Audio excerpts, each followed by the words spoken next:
हरे कृष्णा। तो आज बात करेंगे कुंडली के सबसे इंपॉर्टेंट प्लेनेट की, जिसके बिना कुंडली एग्जिस्ट ही नहीं कर सकती। सूर्य। सूर्य एक ऐसा प्लेनेट है जिसके अराउंड सभी प्लैनेट्स घूमते हैं। मतलब कि अगर सूर्य अगर सेंटर में ना हो तो कोई भी प्लेनेट रिवॉल्व ही नहीं कर सकता। उसी तरह से सूर्य अगर कुंडली में ना हो तो यहाँ बाकी प्लैनेट्स का कोई एग्जिस्टेंस नहीं रह पाएगा, क्योंकि सूर्य आपकी पास्ट लाइफ को रिप्रेजेंट करता है। फिफ्थ हाउस का लॉर्ड बनता है। फिफ्थ हाउस मतलब कि आपकी कुंडली का पहला, दूसरा, तीसरा, चौथा और पांचवा भाव जो होता है वो आपका सूर्य रूल करता है। सूर्य की सिर्फ एक ही राशि होती है कुंडली में। अगर पास्ट लाइफ अगर ना हो तो आपकी प्रेजेंट लाइफ भी पॉसिबल नहीं है। आत्मा है सूर्य, आत्मकारक कहा गया है उसे। आत्मकारक मतलब आत्मा का कारक। आत्मा कभी मरती नहीं है, आत्मा सिर्फ बॉडी चेंज करती है। उसी तरह से अगर फिफ्थ हाउस अगर एग्जिस्ट ना करे तो यहाँ पर आपकी कुंडली एग्जिस्ट ही नहीं कर पाएगी, क्योंकि अगर आत्मा ही नहीं होगी तो इंसान जिंदा कैसे रहेगा। इंसान के अंदर की सोल की वजह से ही इंसान जिंदा रह पाता है। जब आत्मा शरीर छोड़ देती है तब इंसान ठंडा पड़ जाता है। सूर्य से आपकी कुंडली में कौन कौन से इफेक्ट्स या फिर कौन कौन सी चीजें आपको मिल सकती है। सूर्य आपको नेम, फेम, रिकॉग्नाइजेशन, अटेंशन, ये सारी चीजें देता है। अगर सूर्य कुंडली में अच्छे से प्लेस्ड हो तो आपको ये सारी चीजें मिल जाएगी।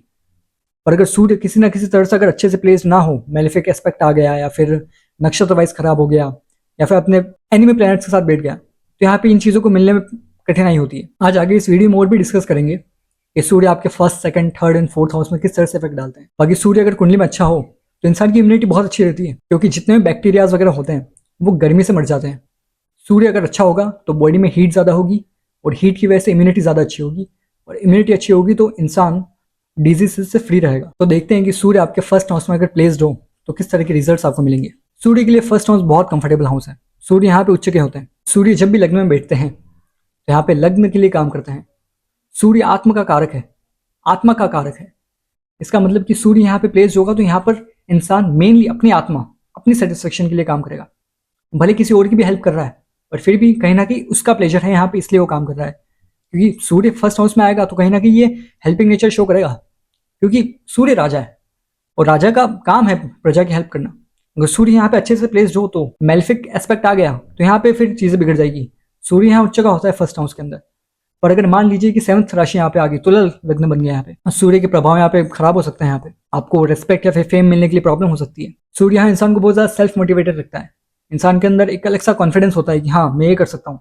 इंसान के अंदर रिस्क टेकिंग एबिलिटी होती है। इंसान किसी चीज से डरता नहीं है, क्योंकि हाँ एक और चीज कि हाँ यहाँ पे सूर्य का अच्छे से प्लेस्ड होना जरूरी है। क्योंकि यहाँ पे कुछ राजा ऐसे भी होते हैं कि जो किसी और के आगे झुक जाते हैं, और कुछ राजा ऐसे होते हैं कि हाँ किसी के सामने झुकेंगे नहीं, भले मर जाएंगे पर झुकेंगे नहीं। यहाँ पे सूर्य इस तरह का नेचर रहता है। सूर्य फर्स्ट हाउस के अंदर आपको पॉलिटिकल कनेक्शंस दे सकता है। अगर पॉलिटिकल कनेक्शंस ना हो, आपकी किसी न किसी हाई पावर वाले लोगों के साथ पहचान हो सकती है। यहाँ पर आपकी पर्सनैलिटी भी कैरिस्मेटिक पर्सनैलिटी हो सकती है अगर सूर्य यहाँ पे उच्च का हो जाए तो। साथ ही साथ अच्छा और बुरा क्या होता है एक बार बताता हूँ। सूर्य यहाँ अच्छा होने का मतलब क्या है। सूर्य अच्छा है मतलब कि या तो सूर्य एक्सॉल्ट है या फिर सूर्य अपनी फ्रेंडली राशि में बैठा हुआ है। सूर्य की फ्रेंडली राशि कौन कौन सी होती है वो बताता हूँ मैं आपको। पहली और आठवीं जो कि मंगल की राशियां हैं, तीसरी और छठी जो कि बुध की राशियां हैं। चंद्र की राशि भी फ्रेंडली राशि है, पर ये थोड़ा सा इंसान को इमोशनल बना देगा, क्योंकि यहाँ पे कर्क लगन है।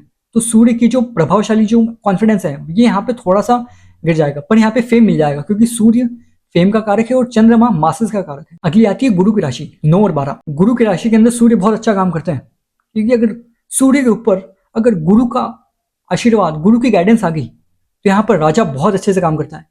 मतलब कि राजा अगर होगा, उसको अगर सही एडवाइस दे दी जाए तो राजा हर एक जंग में जीत सकता है।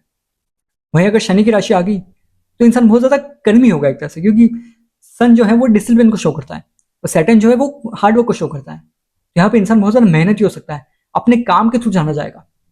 अलग अलग कॉम्बिनेशन बनते हैं, बहुत सारी चीजें हैं, एक चीज को देख के बता नहीं सकते, बट यहाँ पर मोटा मोटा बताया जा रहा है। बाकी सभी चीजों को देखना जरूरी है। अगली बाकी की वीडियोस में इन सभी के बारे में डिस्कस करूंगा। सभी को कोलैब करके, सभी को मिक्स करके एक सिंगल रिजल्ट पे ला सकते हैं हम, उससे एक्यूरेट प्रिडिक्शन हो सकती है। आगे चलते हैं। जिन भी लोगों का सूर्य फर्स्ट हाउस के अंदर है, अगर उनको किसी न किसी तरह से नेम फेम नहीं मिल रहा, हालांकि कहीं ना कहीं किसी न किसी पॉइंट पे, लाइफ के किसी न किसी पॉइंट पे इन लोगों को मिल जाता है, मिलता ही है। कोई ना कोई इनको लोग जानते हैं, कहीं ना कहीं अच्छे से फेम, नेम फेम, अटेंशन, ये सब इनको मिलता है। पर कहीं ना कहीं अगर आपको नहीं मिल रहा है तो यहाँ पर प्रॉब्लम आपके साथ है कि आप डिसिप्लिन को फॉलो नहीं कर रहे हैं। सूर्य यहाँ पे डिसिप्लिन को शो करता है।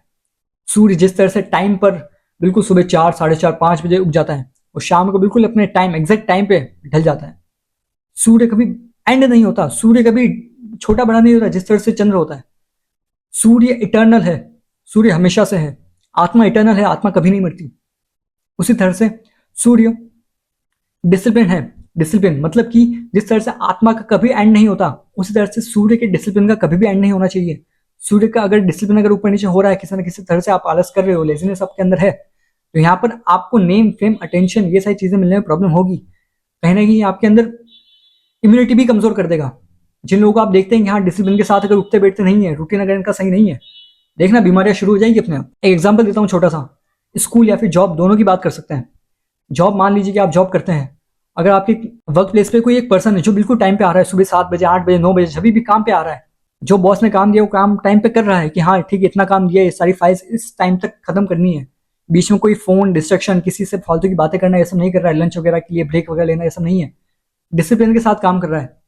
अपने आप पूरा जो जॉब प्रोफाइल होगा आपका, मतलब कि पूरा जो का जॉब का एंटायर जितने भी लोग होंगे काम करते होंगे, ये सभी लोग अपने आप जानेंगे उसे, अपने आप रिकॉग्निशन मिलेगी। स्कूल की बात करें, कॉलेज की बात करें, अगर आपको पता होगा कि हाँ जो बच्चे डेली रेगुलरली स्कूल जा रहे हैं, टाइम पे जा रहे हैं, टाइम से होमवर्क कर रहे हैं, डिसिप्लिन, टाइम से हर एक चीज हो रही है, यहाँ खाना टाइम पे खा लिया, कपड़े टाइम पे पहन लिए, रूटीन बिल्कुल सही है, अपने आप रिकॉग्नाइजेशन मिलती है ऐसे लोगों को। इसी तरह से अगर आपको सूर्य अच्छा करना है फर्स्ट हाउस के अंदर, डिसिप्लिन को फॉलो करना बहुत जरूरी है। शनि का एस्पेक्ट आ गया किसी न किसी तरह से, तो यहाँ पे आपको डिसिप्लिन या फिर आपको डिसिप्लिन फॉलो करने में, रूटीन फॉलो करने में प्रॉब्लम होगी। तो अगला चलते हैं हम सूर्य इन सेकंड हाउस। अब सेकंड हाउस होता है धन भाव अपना, और ये शुक्र का घर होता है। यहाँ पर सूर्य शुक्र के फ्रेंड तो नहीं है, पर फिर भी ये कहीं ना कहीं अच्छा और पॉजिटिव, मतलब कि पॉजिटिव नेगेटिव दोनों तरीके से काम कर सकता है। क्यों? क्योंकि सूर्य को तो धन चाहिए, सूर्य के पास तो बहुत धन होता है, मतलब कि राजा के पास तो बहुत धन होता है। यहाँ पर सूर्य अगर सेकंड हाउस में आ गए तो अच्छी फाइनेंशियल स्टेबिलिटी दे सकते हैं। अगर शुक्र की पोजीशन अच्छी हो और साथ ही साथ सूर्य के ऊपर नेगेटिव एस्पेक्ट ना हो, तो ये अच्छा पोजीशन, अच्छा फाइनेंस दे सकता है आपको। सूर्य मान लो उच्च का हो जाए, अच्छा फाइनेंस, बैकग्राउंड काफी अच्छा होगा, फैमिली में कहीं ना कहीं पॉलिटिकल कनेक्शन हो सकते हैं, फैमिली गवर्नमेंट से जुड़ी हो सकती है, आपके फादर जो है, फादर उसके अंदर पुलिस हो सकते हैं, मान सकते हैं। सूर्य एक्सॉल्ट सेकंड हाउस में, आपकी जो बोली होगी, बोली में एक रॉयलपन होगा कि आप स्ट्रेट फॉरवर्ड बात करेंगे, जो बोलना है मुंह पे बोलेंगे डायरेक्ट, पीठ पीछे आप वो नहीं करेंगे कि हाँ ठीक है छुपा ली बातें या फिर पीठ पीछे कुछ चुगली कर दी, इस तरह की नहीं। सूर्य है, राजा है, अगर डरता नहीं है, क्यों इसलिए मैंने बताया कि सूर्य पॉजिटिव है, यहाँ पे उच्च का है, डायरेक्टली मुंह पे जवाब देगा।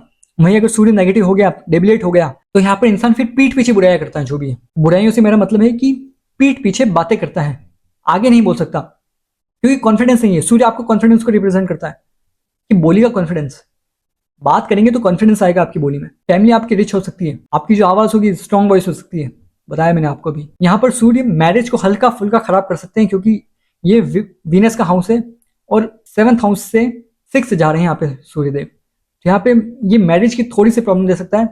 अगर वीनस सही से प्लेस्ड हो, 7th हाउस का लॉर्ड सही से प्लेस्ड हो, साथ ही साथ जुपिटर का एस्पेक्ट होना भी जरूरी है। बहुत सारी चीजें होती हैं, क्योंकि जुपिटर, देखो जुपिटर की एक कॉमन चीज बताता हूँ, जहां पर भी अगर देख लिया जुपिटर ने, वहां पर चीजों को काफी अच्छा कर देगा, चीजों को सुधार देगा। बस सिंपल सी बात ये समझिए। अगर जहां बहुत ज्यादा गर्मी हो रही है, बहुत ज्यादा ईगो इश्यूज या फिर बहुत ज्यादा वो चीजें हो रही है कि हाँ इंसान के अंदर बहुत ज्यादा घमंड जा रहा है, तो यहाँ पे गुरु जो होगा, गुरु सही से समझा देगा, ज्ञान दे देगा, और वहां पर अपने से दृष्टि से उस ईगो को खत्म कर देगा। सूर्य अगर यहाँ पे मेलिफिक हो जाए, मतलब कि गंदा हो जाए, मेलिफिक का मतलब बताता हूँ, मतलब कि नेगेटिव किस तरह से होता है वो बताता हूँ। सूर्य या तो डेबिलेट हो जाए, मतलब कि 7 नंबर की राशि के अंदर आ जाए, या फिर सूर्य का मालिक मतलब सूर्य जिस भाव में बैठा हुआ है, सेकंड हाउस में बैठा हुआ है, तो सेकंड हाउस का मालिक कुंडली के अंदर जाकर अगर डेबिलेट हो जाए, डेबिलेट मतलब नीच का हो जाए, तो यहाँ पे सूर्य कमजोर हो चुका है। तो यहाँ पर ऐसे में हो सकता है कि हाँ आपके फाइनेंस में इश्यूज आए गए, आप थोड़े से बातों में मैनिपुलेटिव या फिर कह सकते हैं कि हाँ पीठ पीछे आप बातें करें, जो मैंने आपको बताया था अभी, ये चीजें हो सकती है। फैमिली में भी आपको इश्यूज या फिर फैमिली में झगड़े वगैरह आपको देखने को मिल सकते हैं, क्योंकि सन यहाँ पे खराब हो चुका है, सन यहाँ खराब हो चुका है, तो यहाँ पे फैमिली के अंदर ईगो इश्यूज देखने को मिल सकते हैं, फैमिली के अंदर इंटरनल फैमिलीज में। एक और चीज ये बहुत इंपॉर्टेंट है कि हाँ सूर्य अगर मान लो मेलेफिक है, अच्छे से प्लेस नहीं है, तो कुछ लोगों को आपने देखा होगा कि हाँ पैसा उनके पास बहुत है, ठीक है, पैसा बहुत है पर लोग नहीं जानते। ऐसा क्यों? सूर्य सेकंड हाउस के अंदर आपको पैसा दे देगा, पर अगर अच्छे से प्लेस ना हो तो यहाँ पर आपको पैसों की वजह से भी रिकॉग्नाइजेशन नहीं मिल पाएगा। बहुत से ऐसे लोग हैं, पैसा बहुत पड़ा हुआ है पर उस चीज को लोग जानते ही नहीं है, बस अंदर ही अंदर उनके पास पैसा पड़ा हुआ है और लोग उससे अनजान है। नेम फेम अटेंशन ये सारी चीजें नहीं मिलती ऐसे लोगों को, ये चीज भी यहाँ पे देखने को मिलती है। सूर्य फर्स्ट हाउस के अंदर आपको फिर भी दे देगा, अटेंशन कहीं ना कहीं आपको मिल जाएगी, सेकंड हाउस के अंदर थोड़ी सी प्रॉब्लम कर सकता है ये,